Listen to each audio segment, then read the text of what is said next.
Well, who would have thought episode 6? Well, who would have thought episode 6 of the OWL service, and we're still in lockdown. I don't know about you, but it's beginning to get a bit tiresome now, isn't it? From a business perspective, not least, it's really difficult to plan any kind of business, I guess, when you're not quite sure how long these lockdown conditions are going to last. So I have to admit that I'm feeling less bright-eyed and bushy-tailed as I was in the first 5 episodes. And, you know, I've given up on dress up Friday for the time being. But just to bring a little bit of colour into this session, I've been around the garden and picked some beautiful dandelions. They're weeds, but weeds are just flowers in the wrong place, aren't they? So set dress up Friday rather than me dressing up. I don't want this episode to be maudlin or downcast in any way, though, of course. We are still determined to deliver training, even though the face-to-face element of training has, for the time being, had to take a back seat. Now, I've been bigging up my colleague in the business, Sandra Keating, for several weeks now, and I haven't, until now, managed to persuade her to come onto the webinar to talk about her training in ACM training. But I did manage to pin her down yesterday afternoon and to ask her some questions, in particular around training for trainers. And clearly things have changed dramatically for trainers with this transition, as I say, from face-to-face to online. And she was telling me that despite the changes, the trainer and the training environment are still really important. So here's what she had to say. I'll be back at the end of what she had to say with a few additional thoughts, and then that will be it from this abbreviated version of the OWL service. But here's Sandy. I still want to encourage people to really remember the things that make us good trainers, and to ensure that our training, even if it's now delivered in a different way or facilitated in a different way, is still engaging, interesting, effective, and where you leave your trainees wanting to come back for more. I think one of the key considerations is us, the trainer, and also the learning environment. And just because we're not face-to-face, it doesn't mean that we still can't be as effective or as good or as successful as we were when we were in the room with our trainees. So I think you've got to think about, you know, what are the key qualities and traits of good trainers?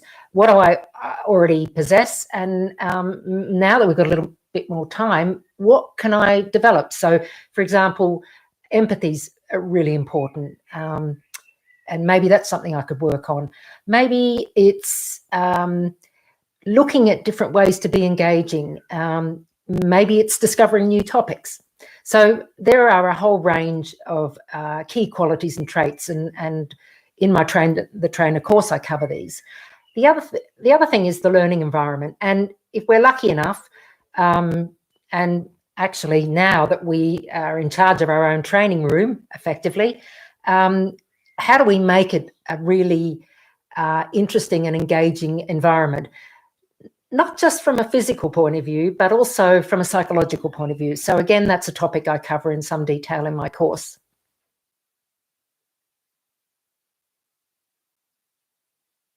If you, like me, train 2 different types of trainees, insofar as I do a lot of in-house work, so I work with individual clients and they've got a group of people from the same organisation. And I also do open courses, so different people from different organisations. And they come with different sort of expectations and needs. Generally in-house, maybe one person has determined what the training need is, whereas when you opt to go to an open course, generally you've identified the training need. So I think it's finding out what the training needs are, if you can. Secondly, we need to give some consideration to learning styles. Now, here's a challenging one, having moved out of the training room into a virtual training room, because not everybody, if you're doing your face-to-face, is going to want the camera on them. So some people might want to take part in your training session, but they want to keep the camera off. So we're assuming that they are very strong with their auditory listening skills. But as most of us know, the majority of people, we're either kinesthetic, we have to do something to learn it, or we're visual.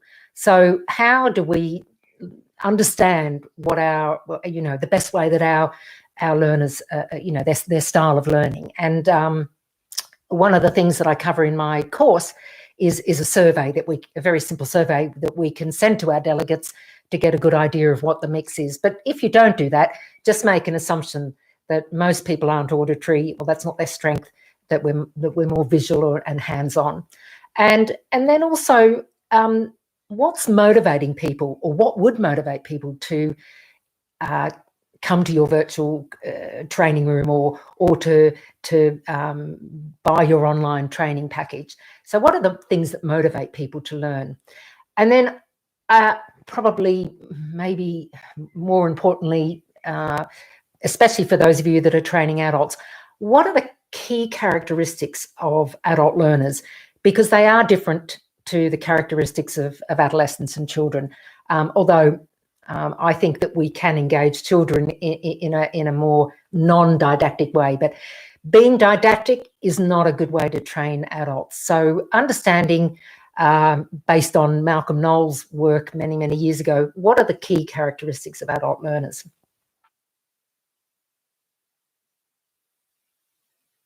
One of the kind of barriers that I find with a lot of people who have come to my open course, or I've trained in-house, is actually challenging ourselves to think about new and different ways of training people, the kinds of activities. And I always ask people, how confident are you running a role play? And of course, most people go, oh, no way.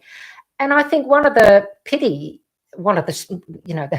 about something like role play is it's a great technique for doing something as if it was real life, but in a safe environment, but it's generally not well done. So I think it's, what are all the different activities that we can use? Case study, mind map, consensus exercise.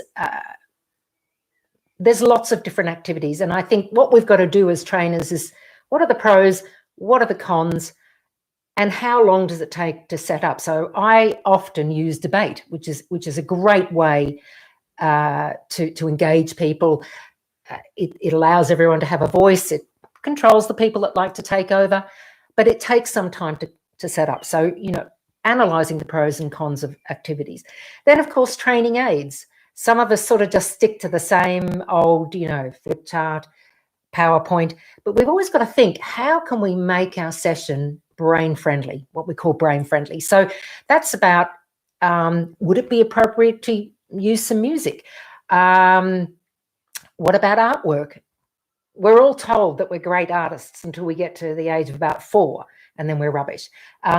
Dance. I use about 24 different colours in terms of the pens that I make available on the table. So it's, I use bright coloured paper. I've got lots of Post-it notes. I've got index cards. So it's just about, how do we think about becoming engaging and doing almost all of the things we used to do when we were live in a training room, as opposed to in our new little virtual training room. And I'm sitting down talking to you now, but I would, if you can and have the space, I would encourage you to stand up, to try to be as engaging in that way, and to use yourself as a resource.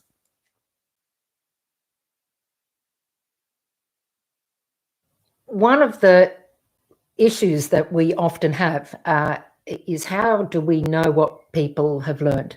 So that's my biggest argument in favour of having an interactive session, no matter what you're doing, because if you have activities, you can assess as you're going through the session what people have learned, where the gaps are, rather than waiting to the end of the session and doing a test.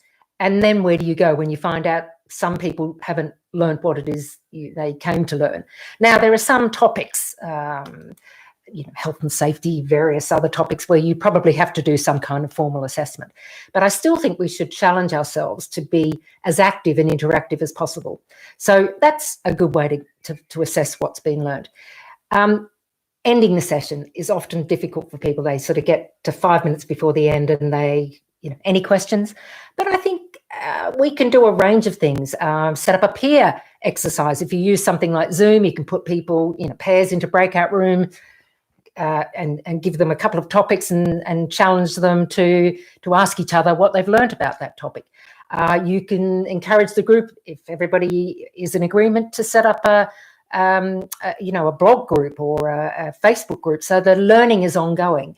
If you're working with a group from one organisation, and let's hope that work continues to come in for us, you might suggest giving them some virtual index cards and saying, right, what are the 10 key things that you can take away from the session, and let's put them up in our virtual rooms, and when we have our weekly meetings, we can remind ourselves about what the session has taught us.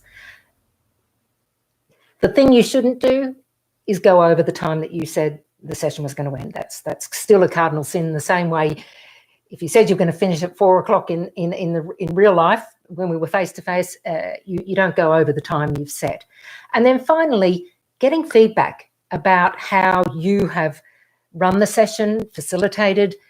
It doesn't matter. I've been training for over 30 years and there are still things that I need to learn.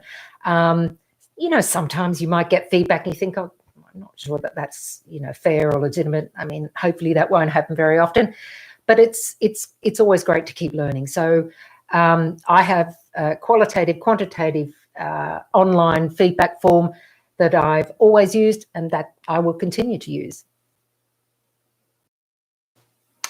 My colleague Sandy Keating with an explanation of some of the topics that she covers in her Train the Trainer workshop. It's a 3-module workshop. 2 of the modules are hers and 1 is mine. Mine focuses more on the technical competencies that trainers need now in this new online world in order to deliver effective training.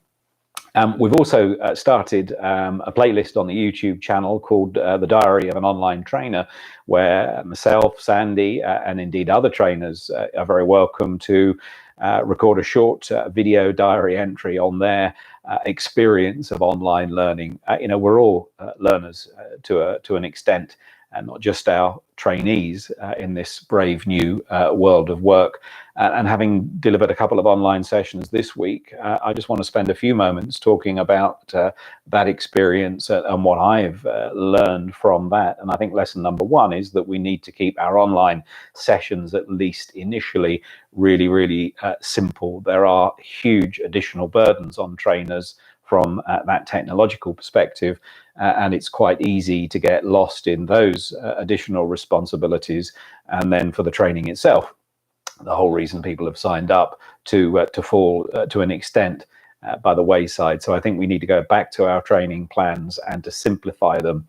We may have been very used to delivering them in a face-to-face scenario, but perhaps they're too complex and need stripping right back to the essential elements so that we have some brain power left to actually do the technological stuff that is a necessary part of the trainer's life. Now, the other thing or the next thing I'd say is that group sizes, of course, Zoom and WebEx and GoToMeetings and Microsoft Teams offer you the facility to have vast audiences potentially. And I'm not knocking big audiences. I'd say they're going to be a little bit more like a performance for the trainer, an illustrated lecture, perhaps, rather than a tutorial where there is interaction. But if the group size is too big, any meaningful interaction is going to be fatally compromised. So I think that, a small group, perhaps even less than 8, I've found that managing more than 12 people is a real struggle. There simply isn't enough space on the screen to keep an eye on everybody. And that rather presupposes that everybody does switch their webcam on, which leads me on to, if you like, etiquette issues. I think this new way of working puts an awful lot of pressure, yes, on trainers, but it also puts additional technical pressure on trainees.